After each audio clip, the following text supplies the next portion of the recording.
Shri Gayatri tours and travels Chardham Yatra complete travel plan. Parvathipuram municipal కార్యాలయంలో జిల్లా collector సమావేశం నిర్వహించారు. మున్సిపల్ అధికారుల తీరుపై కలెక్టర్ ప్రభాకర్ రెడ్డి ఆగ్రహం వ్యక్తం చేశారు. అధికారులు తమ బాధ్యతలను పట్టించుకోకపోవడంపై కలెక్టర్ నిప్పులు చెరిగారు. మీ పని మీరు చేయడానికి కలెక్టర్, కమిషనర్ ఎందుకని సూటిగా ప్రశ్నించారు. చిన్న ప్రతిపాదనలు చేయడం కూడా చేత కాదా అంటూ కూడా నిలదీశారు. తమాషాలు చేస్తూ కూర్చుంటే సహించేది లేదని కూడా హెచ్చరించారు. కలెక్టర్ పేరును అడ్డం పెట్టుకుని ఎక్స్ట్రాలు చేస్తే ఊరుకునేది లేదని వార్నింగ్ ఇచ్చారు. తన పేరును దుర్వినియోగం చేస్తే చర్యలు తీవ్రంగా ఉంటాయన్నారు కలెక్టర్. అధికారులను వెనక నుండి ఎవరో నడిపిస్తున్నారని, వారి డైరెక్షన్లోనే పనులు జరుగుతున్నాయని కూడా కలెక్టర్ సంచలన వ్యాఖ్యలు చేశారు. అన్నీ గమనిస్తున్నాను, ఎవరెవరు ఏం చేస్తున్నారు అంతా తెలుసంటూ అధికారుల అంతర్గత వ్యవహారాలను బయటపెట్టారు కలెక్టర్. పద్ధతి మార్చుకోకపోతే వేటు తప్పదంటూ కూడా మున్సిపల్ అధికారులకు సీరియస్ స్ట్రాంగ్ వార్నింగ్ ఇచ్చారు కలెక్టర్. దీనికి సంబంధించి మరిన్ని అప్డేట్స్ మా కరెస్పాండెంట్ కిరణ్ అందిస్తారు. కిరణ్, పార్వతీపురం మున్సిపల్ కార్యాలయంలో కలెక్టర్ నిర్వహించినటువంటి సమావేశం అంటే అధికారుల పనితీరుకు సంబంధించి ఎవరో చెప్తే చేస్తున్నారు తప్ప మీ స్వతహాగా మీరు చేయట్లేదు, మిమ్మల్ని ఎవరో వెనకుండి నడిపిస్తున్నారు, పైగా నా పేరుని దుర్వినియోగం చేస్తూ ఉన్నారు అనేటువంటి రకరకాలైనటువంటి అంశాలు కూడా ఆయన లేవనెత్తినటువంటి పరిస్థితి ఏంటి, ఏ విధంగా చూడాలంటారు? దీనికి సంబంధించి ఎవరున్నారు అనేటువంటి మాట ప్రధానంగా వినిపిస్తోంది. మురళి, పార్వతీపురం మున్సిపల్ కార్యాలయంలో జిల్లా కలెక్టర్, జిల్లా ఉన్నతాధికారులతో అందరితో మీటింగ్ నిర్వహించారు. ఈ మీటింగ్ కు జిల్లాలో ఉన్న వివిధ డిపార్ట్మెంట్లకు సంబంధించిన అధికారులందరూ హాజరు. ఇక్కడ ప్రధానంగా మున్సిపల్ అధికారుల పనితీరు పైన కలెక్టర్ నేరుగా ఆగ్రహం వ్యక్తం చేశారు. ఒక ఎస్టిమేషన్, ప్రభుత్వానికి సంబంధించిన ఒక వర్క్ ఎస్టిమేషన్ వేయలేని స్థితిలో అధికారులు ఉన్నారా, మున్సిపల్ అధికారులు ఉన్నారా? అసలు ఏదైతే ఎస్టిమేషన్ వర్క్ వేయడానికి కూడా చేతకాని పరిస్థితిలో మున్సిపల్ అధికారులు ఉండడం, చెప్పుకోవడానికి కూడా సిగ్గుచేటట్టు కలెక్టర్ నేరుగా సీరియస్ గా వ్యాఖ్యానించారు. అయితే ఇక్కడ మీ పని మీరు చేయకోకుండా ఎవరో ప్రలోభ పెడితే, ఎవరో నడిపిస్తే మీరు నడుస్తున్నారంటూ ఆయన అధికారుల తీరుపైన నేరుగా ఆగ్రహం వ్యక్తం చేశారు. మీ పని మీరు చేయడానికి మీకు వచ్చిన ఇబ్బంది ఏంటి? ప్రతిపాదనలు ఏవైతే వర్క్ ఎస్టిమేషన్ ప్రపోజల్స్ కూడా వేయలేని పరిస్థితిలో ఉన్నారా? ఏదైతే మున్సిపల్ ఇంజనీర్ కావచ్చు, మున్సిపల్ శాఖలో ఉన్న అడ్మినిస్ట్రేషన్ సెక్రటరీలు కావచ్చు, మీరు ఏం చేస్తున్నారు?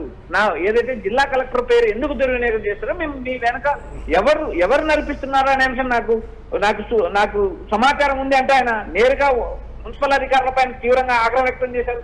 తన పేరు అడ్డం పెట్టుకొని ఏవైనా ఎక్స్ట్రా పనులు చేస్తే ఖచ్చితంగా చర్యలు తీసుకుంటానంటూ కలెక్టర్ నేరుగా వార్నింగ్ ఇచ్చారు. అధికారులు కూడా వెనుక ఎవరుండి నడిపిస్తున్నారు అనే అంశం తనకు స్పష్టమైన క్లారిటీ ఉందంటూ కలెక్టర్ చెప్పడమే కాకుండా వారి డైరెక్షన్ లోనే ప్రభుత్వ అధికారులు జిల్లా కలెక్టర్ పర్యవేక్షణలో పనిచేయాలి. కానీ ఆ రాజకీయ నాయకుల పర్యవేక్షణలో మీరు పనులు చేస్తున్నారంటూ మున్సిపల్ అధికారుల పైన ఆగ్రహం వ్యక్తం చేస్తున్నారు. మీ పనితీరును, జిల్లాలో ఉన్న మున్సిపల్ కార్యాలయాల్లో ఉన్న పనితీరును, పార్వతీపురానికి సంబంధించిన మున్సిపల్ ఆఫీస్ కు సంబంధించిన ఉద్యోగుల వ్యవహార శైలి ఎలా ఉందనే అంశం నాకు స్పష్టంగా తెలుసు. ఎందుకంటే నా పేరు ఏదైతే జిల్లా కలెక్టర్ పేరు అడ్డం పెట్టుకొని ఎవరైతే ఎక్స్ట్రాల్ చేస్తున్నారో వారిపైన ఖచ్చితంగా చర్యలు తీసుకుంటానంటే ఆయన నేరుగా వ్యాఖ్యానించారు.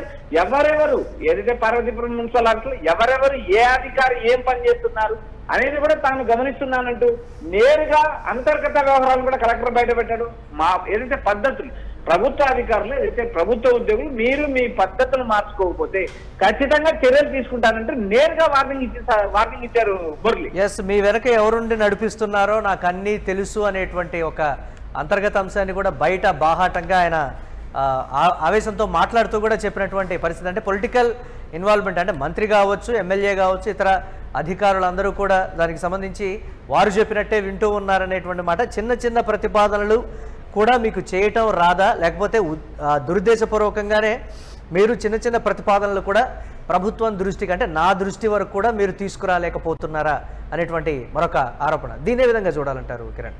ఇక్కడ ప్రధానంగా జిల్లా కలెక్టర్ ఆగ్రహం వ్యక్తం చేసిన నేపథ్యాన్ని మనం ఒకసారి గమనించినప్పుడు వర్క్ ప్రపోజల్స్ కానీ వర్క్ ఎస్టిమేషన్లు కానీ వేయలేని స్థితిలో ప్రభుత్వ అధికారులు ఉన్నారా? ఏదైతే మున్సిపల్ ఇంజనీర్ కావచ్చు, మున్సిపల్ కి సంబంధించిన అడ్మిన్ కావచ్చు, ఎవరైనా కానీ పార్వతీపురం మున్సిపల్ ఆఫీస్ లో అధికారుల పనితీరు పైన నిరంతర విమర్శలు వస్తున్నాయి. కలెక్టర్ నేరుగా మున్సిపల్ అధికారులు కలెక్టర్ పేరును దుర్వినియోగం చేస్తున్నారు, కలెక్టర్ పేరు చెప్పే పనులు నిర్వహిస్తున్నారంటూ వస్తున్న ఆరోపణలపై జిల్లా కలెక్టర్ తీవ్రంగా స్పందించారు. మరోపక్క జిల్లాకు సంబంధించిన రాజకీయ నాయకులు, జిల్లాకు సంబంధించిన ఎమ్మెల్యేలు, మంత్రులు ప్రలోభ పెడుతున్నారనే విషయం నేరుగా కలెక్టర్ చెప్పకపోయినప్పటికీ తన అంతర్గత సంభాషణలో ఆయన నేరుగా మిమ్మల్ని ఎవరు నడిపిస్తున్నారో, మీరు ఎవరు చెప్తే పనులు చేస్తున్నారో తనకు అంతా తెలుసంటే ఆయన చేసిన వ్యాఖ్యలు కూడా ఇప్పుడు పార్వతీపురం మున్సిపల్ ఆఫీసులో కలకలం సృష్టిస్తే ఆయన నేరుగా రివ్యూ నిర్వహించారు. జిల్లాకు సంబంధించిన ఆ ఉన్నతాధికారులు అందరితో రివ్యూలో మున్సిపల్ శాఖకు సంబంధించి పర్టికులర్ గా ఆయన తీవ్ర ఆగ్రహం వ్యక్తం చేశారు. అధికారుల పనితీరు మార్చుకోకపోతే ఖచ్చితంగా సస్పెండ్ చేయాల్సి వస్తుందంటూ ఆయన నేరుగా వ్యాఖ్యానించారు. మరి right, thanks for updates Kiran. ఇక పార్వతీపురం మున్సిపల్ కార్యాలయంలో జిల్లా కలెక్టర్ సమావేశం సందర్భంగా కలెక్టర్ ప్రభాకర్ రెడ్డి ఆగ్రహం వ్యక్తం చేయడం, అలాగే కొన్ని కీలకమైనటువంటి అంశాలు పర్టికులర్గా అధికారులు తమ బాధ్యతను పట్టించుకోకపోవడానికి సంబంధించి కూడా కలెక్టర్ ఆగ్రహం వ్యక్తం చేశారు. మీ పని మీరు చేయడానికి కలెక్టర్, కమిషనర్ ఎందుకంటూ కూడా ఆయన సూటిగా ప్రశ్నించారు. చిన్న ప్రతిపాదనలు చేయడం కూడా చేత కాదా అంటూ కూడా ఆయన నిలదీశారు. తమాషాలు చేస్తూ కూర్చుంటే సహించేది లేదని కూడా హెచ్చరించారు. ఆయన కలెక్టర్ పేరును అడ్డం పెట్టుకుని ఎక్స్ట్రాలు చేస్తే ఊరుకునేది లేదని కూడా వార్నింగ్ ఇచ్చారు. తన పేరును దుర్వినియోగం చేస్తే చర్యలు తీవ్రంగా ఉంటాయని కూడా కలెక్టర్ అన్నారు. ఇక్కడ పర్టికులర్గా అధికారులను వెనక నుండి ఎవరు నడిపిస్తున్నారో వారి డైరెక్షన్లోనే పనులు ఇక్కడ జరుగుతున్నాయంటూ కూడా చెప్పారు. వారెవరో కూడా నాకు తెలుసనేటువంటి మాట చెప్పారు. అన్నీ గమనిస్తున్నాను, ఎవరెవరు ఏం చేస్తున్నారో అంతా తెలుసంటూ అధికారుల అంతర్గత వ్యవహారాలను కూడా కలెక్టర్ బయటపెట్టడంతో చుట్టూ ఉన్నటువంటి అధికారులు కూడా నోరు వెళ్ళబెట్టినటువంటి పరిస్థితి. ఆ స్థాయిలో అక్కడ పనులు నిలిచిపోవడానికి, అలాగే ఎక్కడ ఏ పని కూడా ముందుకు సాగడం లేదంటూ కూడా ఆయన ఆగ్రహం వ్యక్తం చేశారు.